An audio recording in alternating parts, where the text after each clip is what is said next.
Talk. Game and Talk. Game and Talk. Game and Talk. Game and Talk. Game and Talk with Daniel! Hello! Fuck. Welcome to another episode of Game and Talk. So we're going to be doing something a little bit different this week. So we usually play a game and interview people. If this is your first episode, go back, watch the other ones first, because we're not like weird penguin people, I promise. So usually we interview people, play a game while we're interviewing them. But today we're going to do something a little bit different. We're going to be investigating the furry culture, because we've got questions and someone out there has to have answers. And so I'm here joined in the studio today by my good friend Miles and my other good friend Justice. Miles, you've been on the show before. Yes, Perhaps I have. if you watched our first season, you might remember him. But today, we're having you on for a very special reason, because you've got a friend who is deeply involved in the furry community. Yes, I do. I have many friends who are deeply involved in the furry community. It's a real problem. It sounds like it's a good lifestyle choice for you. You know, they're all, despite their interests, they're all really good people, really good friends of mine. I just am terrified of most of the stuff I see in their general vicinity. That's fine. And so Miles is joining me today so that we can interview one of his good friends over Skype. And as for what we're doing for a game, well, that's why Justice is here. There aren't that many things that you would call furry games, but one thing that really stands out in particular is the early 2000s social MMO, Second Life, which used to be a place where people could go and like chat online and like make like a room and stuff or whatever.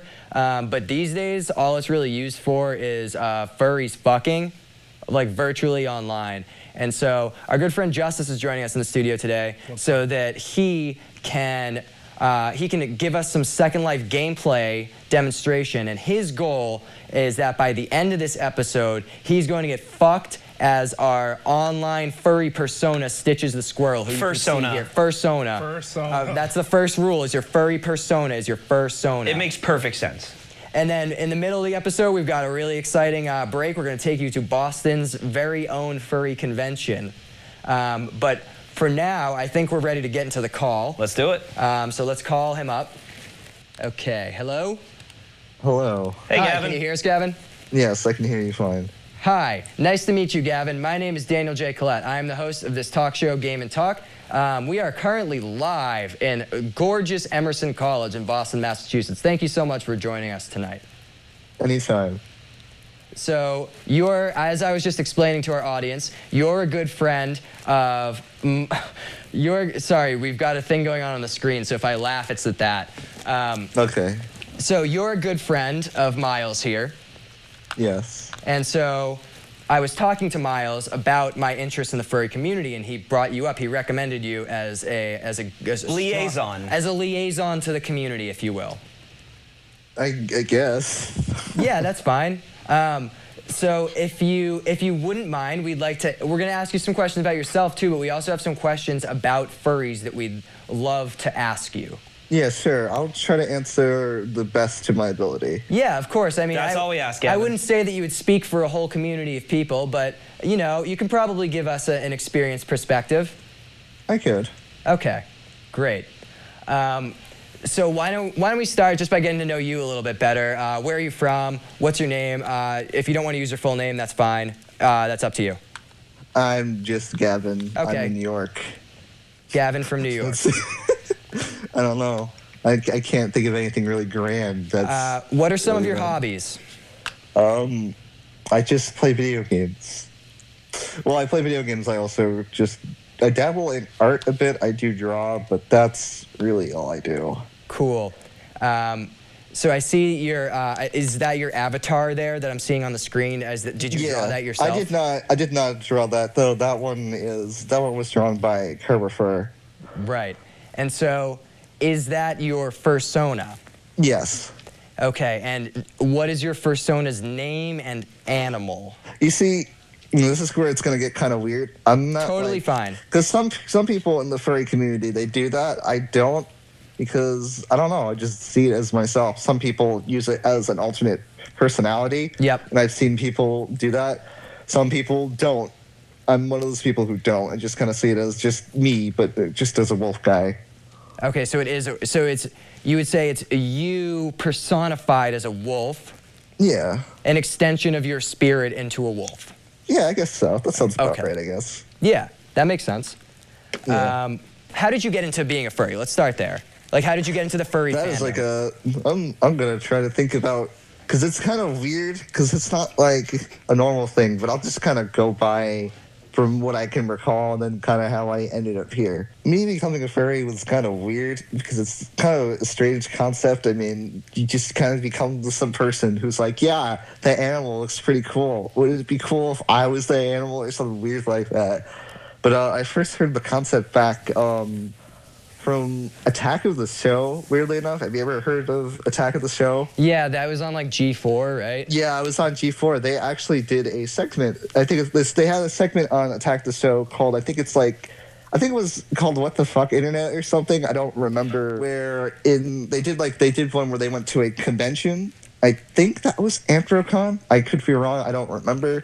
But that one was they did it pretty fair from what I remember. Like, they didn't do any like negative press. They're just like, oh, these are people. They even interviewed a fursuiter. But that's pretty much how I first heard of it, and it was like a long time ago. I was like, huh, that's kind of neat. Whatever. People are into weird things. Then eventually, as I gained more of an online presence, I met more people. Mm-hmm. So I just eventually became a furry. I don't really know how to explain it, but that's kind of, it was more or less, Attack of the Show is where I found out about it, and then eventually some people called me a furry, insultingly, mind you. And I was like, I'm not that. Rude. Very rude. But then I looked into it more. I'm like, I don't think I could be into that. Then I'm like, oh, look at me. And then before you know it, it's just a part of your life. Yeah. Just like ours, huh? Just like ours. Yeah. I mean, we're trying to find out more about this culture, so we're diving deep in. That's true. Yeah. Deeper than anyone else. Well, Gavin, there's a lot of interesting stuff about the furry community, namely, a lot of the subcultures. I was wondering if you would be willing to talk a little bit about that stuff. Now that we've kind of gotten an introduction to you, let's give some people an introduction to the furry community in general. So I do have one question. It's something I saw Coda talk about on Twitter. The fuck is a baby fur? I'm going to pass on that. You're going to pass on that? Okay, sounds good. He's going to pass on baby fur. I would too, Gavin. I don't blame you. That sounds like something I don't want to talk about. It's something like, I don't... What is your definition of a furry? Like, what? Just plain and simple, what is a furry? A furry? That's like, a lot of people ask this question, and it's such a broad question because it's like an animal with something human about it. That literally could be like Lion King or Scar Talks. That's kind of technically a furry, and because he's technically being anthropomorphized because he's given the human trait of talking. It's like as simple as that. So just like an anthropomorphic animal, that's like the simplest definition. That's simple as it and could so be. A person who is a furry is somebody who enjoys either the culture about it or identifies as one, would you say? Yeah, I would say that. Okay. Okay. Interesting. So a lot of people I know are kind of confused because they think being a furry is the same as being like a fursuiter and a yiffer. Oh, that's a very huge that's something that a lot of people don't understand. Like, it's a huge misconception because from what I remember from polls, I think it's only like 10 or 9% of furries actually own fursuits. Do we have a source on that, just so I can like throw it up on the TV? I don't know, but I could probably find you one later. Yeah. Because I remember seeing that somewhere. But yeah, so Miles, good question. So are you a fursuiter or are you just a furry? I'm just a furry. I don't own any of the fursuit stuff. Okay. Do you have any interest in like entering that part of the culture, or are you? Yeah, totally. Oh yeah. I've heard it's a big financial investment, so I understand that not everyone can afford one. Yeah. What's the price usually on those? Yeah, the price depends on the maker. Mm-hmm. They are not cheap. They're like, to give you an idea, you could probably buy a gaming computer for the same amount of money you spend on a fursuit.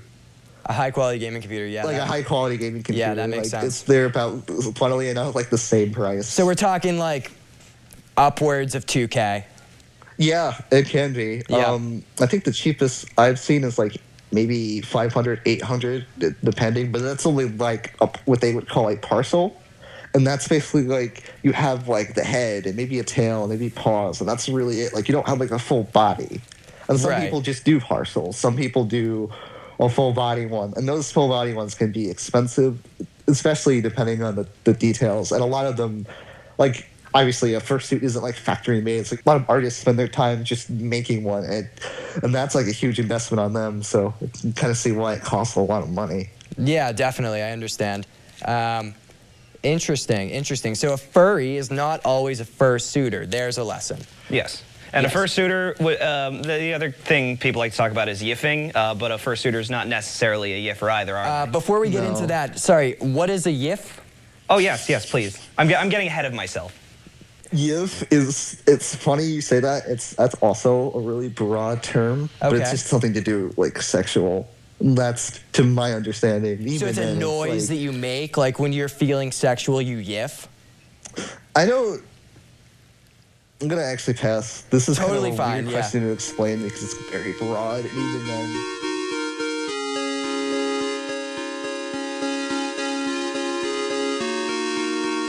Like when you're feeling sexual, you yiff? We've got some other buzzwords that we wanted to get some definitions, because I understand there's a lot of lingo in the furry community. Yeah. But before we do that, we're going to go to a quick break. We're going to take a visit to the Anthro New England Con, and then we will be right back for Furry Lingo with Gavin. Thanks, Dan. It's Maddie here at FurryCon, or Anthro New England, New England's largest furry convention.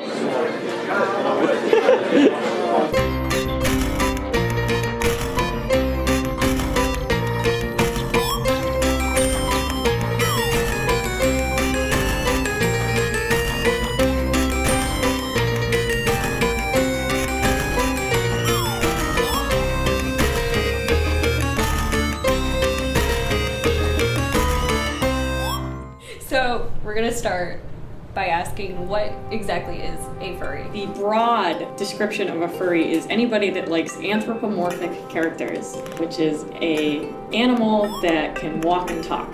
So it's your Bugs Bunny, it's your Mickey Mouse.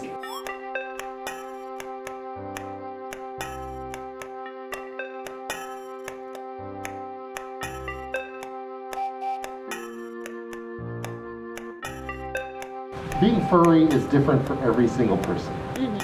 And every single person gets something different, and gets something different out of it. For me, I have a lot of enjoyment out of bringing this character to life. Yeah. There's an element of where this character is who I am as a person, but at the same time too, I have other fursuits. And through each fursuit, I pour out a different part of my personality.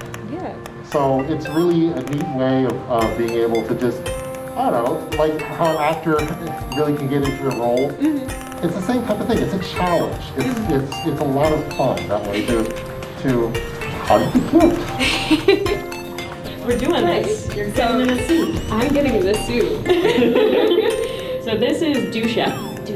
And his backstory is that he's from California, because I actually adopted him from my friend who lives in California. Oh, cool. And he went to University of Vermont to play lacrosse. He's a lax bro in a frat. Oh, yeah. So he's as bro as it gets. Just like me. So not all suits have back zippers, but for me it's nice because then the front doesn't have a giant zipper going down. So you just kind of put them on like a pair of pants. All right, so I just like get right in there.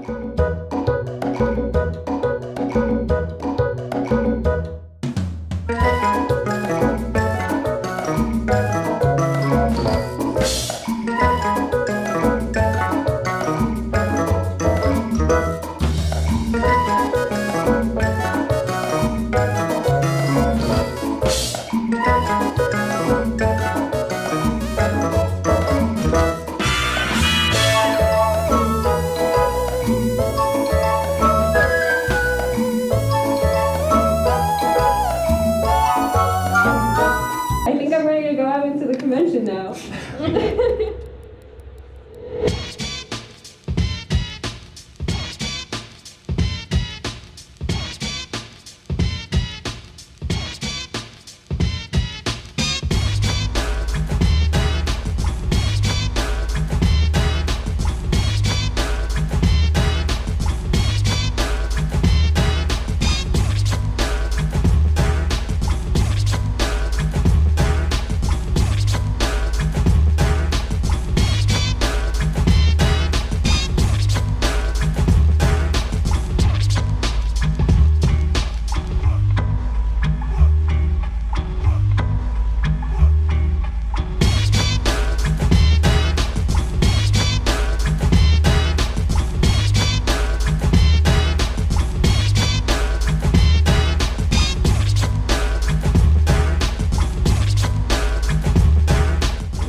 feel great. How long were you wearing it? Like 5 minutes. Like, I'm very sweaty right now. Very hot.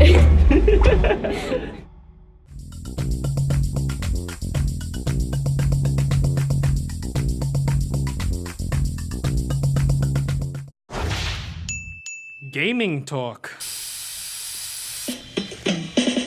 If I was an animal, I would be a hawk. I would be a hawk, flying in the sky.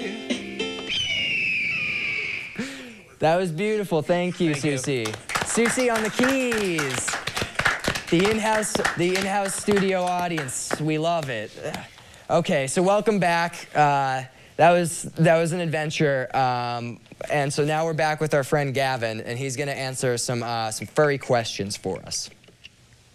All right. All right. We'll try to do these like a little bit rapid fire, just to get some buzzwords in there that I'm curious about, because I've seen a lot of terminology on the internet.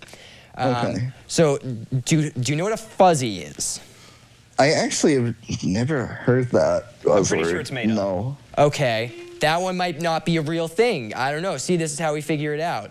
Because like if I haven't heard of it, I don't know, because then there's some stuff I haven't even heard of until like later on. Like Yeah. there are like a few buzzwords that I didn't know about until recently, where I'm like, oh, that's a thing. It's like, yeah, but maybe it could have been a buzzword, but it's like out of fashion. You get what I mean by that? Yeah. No one uses it anymore. There's a learning curve to the furry community for sure. Yeah. I'm just getting started. Oh, Jesus. Okay. So this might be veering a bit different, but so cloppers, bronies, and all those, are those separate from furries entirely, you think? Do you call them cloppers? Is that a Clopper, term? yeah, clopper is a term, but Okay. I'll let Gavin explain it. I'm not even too familiar, because I don't even dabble into any of the My Little Pony stuff, so I wouldn't even know. So that's like out of my expertise. I That's guess. fine. That's And fine. probably for the better. Is there any like connection between the two communities? A lot of people, I've heard, some people tend to like do. lump them together. Some people do, but it's really not like kind of two separate things. It's taking on a life of its own, a second life, if you will. Yeah.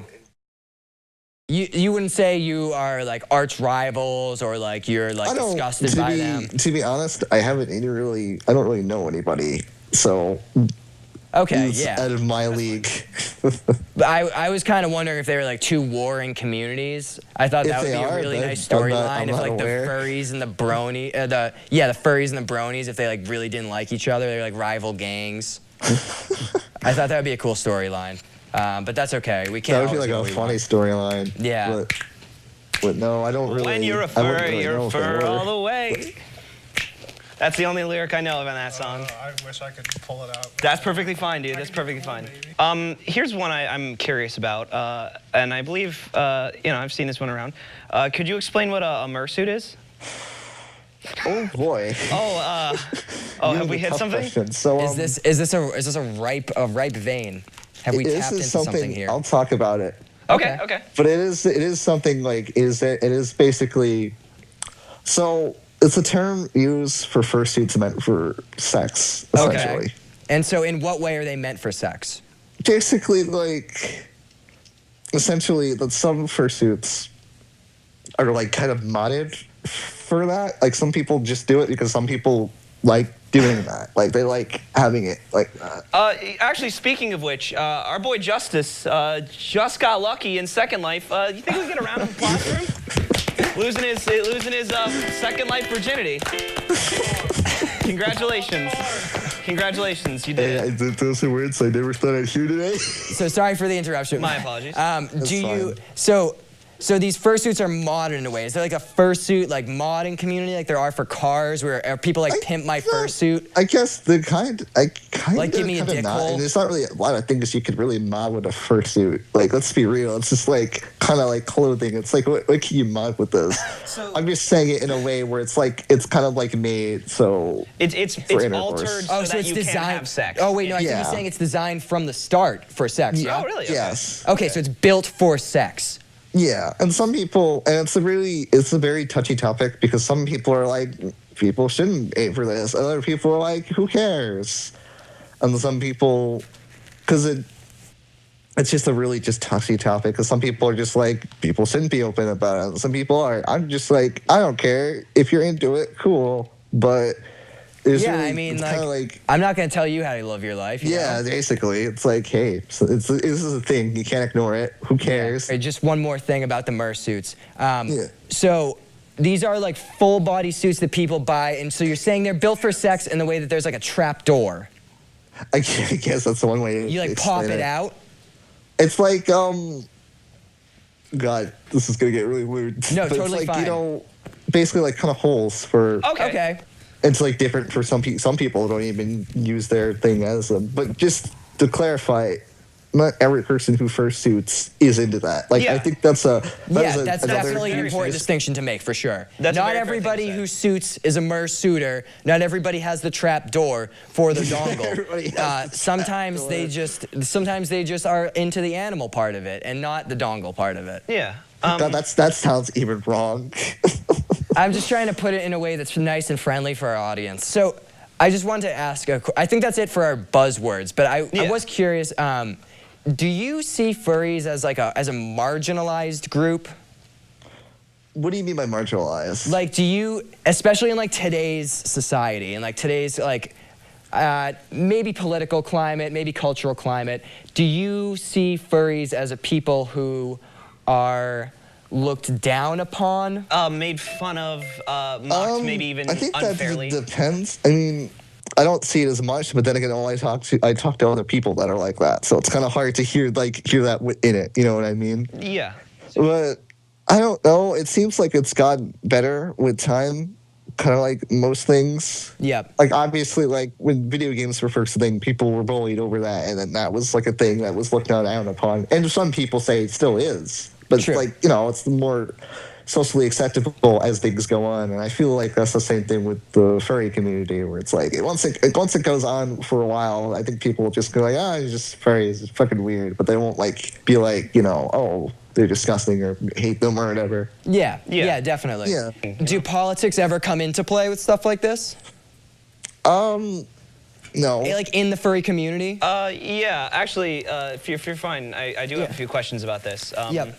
So first of all, I think I might know what you're going to ask about. Yeah. So first of all, I do want to start on a more positive note, but it is Black History Month, and I know that there is a big push, especially this year, for Black Fur History Month. So have you had any experience with that so far? It's a good hashtag. It's just basically people like, oh yeah, I'm black, but I'm also a furry. A lot of people thought it was just a joke or a shitpost kind of tag, and some people just didn't take it seriously. And then there are some people who posted really offensive stuff in the hashtag, and they know that people will see it and will be offended because they're assholes. So you'd say there are some bad eggs in the community for sure. Yeah. Are there? I mean, this Black History Month thing, sort of like our own political climate. I'm guessing there's, a counterculture, a furry alt-right of some kind, right? Yeah, definitely. Okay. Is that a big deal? Furry, I don't know. It's kind of, it exists. Furry alt-right exists. But have you met anybody from the furry alt-right? Are they like people you've interacted with online at least? I've seen a few, and it's really weird. Like, I'm not really too sure to describe it, but I've seen people who are furry and are alt-right, and it's kind of weird because like a lot of things that the alt-right stands for is like the exact opposite for what a furry stands for.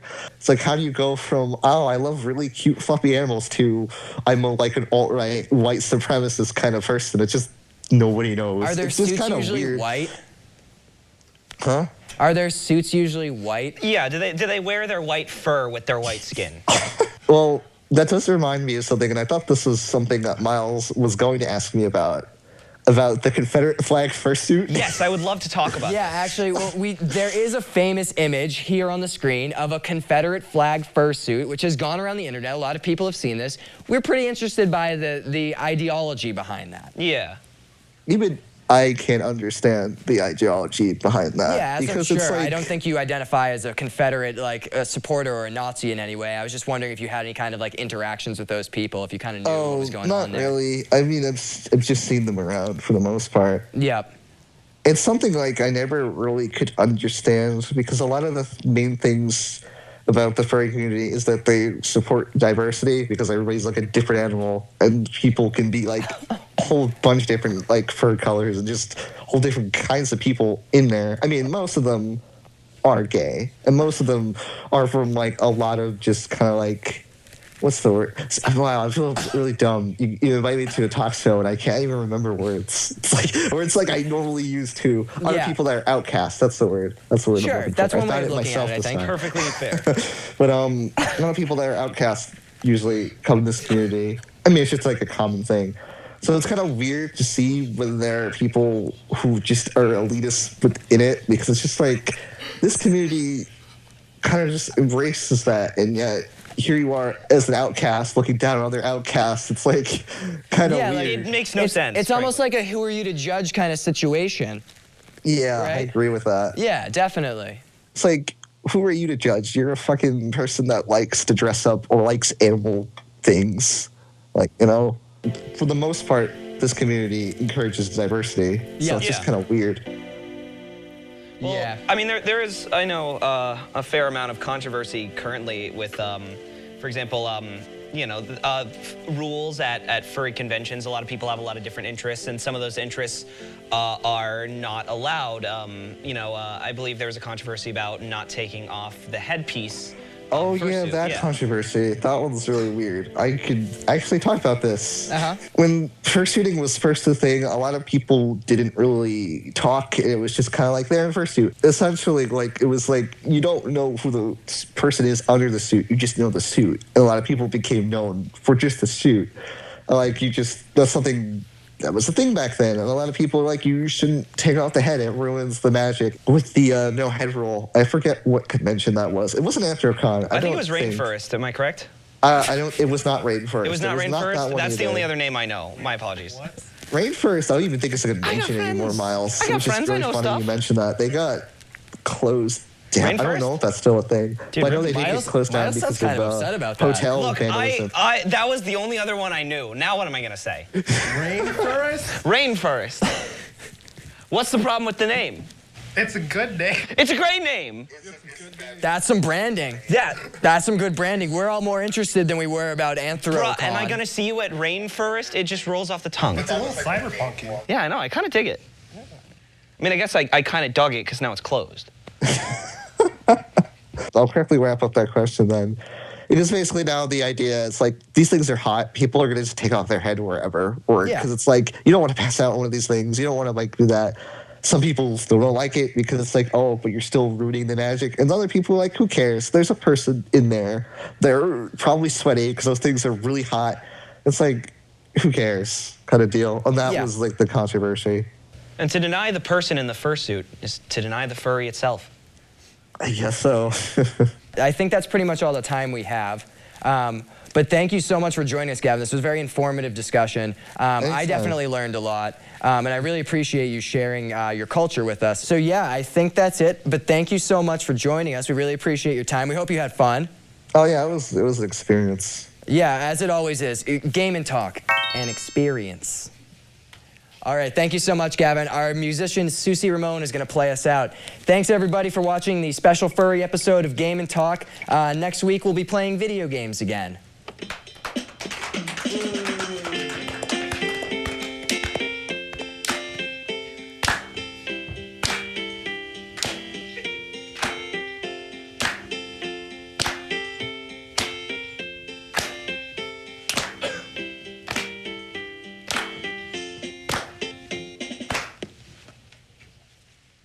I got rejected twice. Yeah. How does that feel? I just imagine that, you know, in the fantasy area of Second Life, people would fuck who they want to fuck. Dude, let me be a girl if you want me to be a girl, daddy. But these guys were not into boy meerkat for whatever reason with swords and AK-47. Not just any boy meerkat, but Stitches the Squirrel, our own original creation. We spent so much time on him. Do not steal. Let me reiterate that one guy was a big black man. He wanted to be whoever he was. He was a 26-year-old German guy, apparently.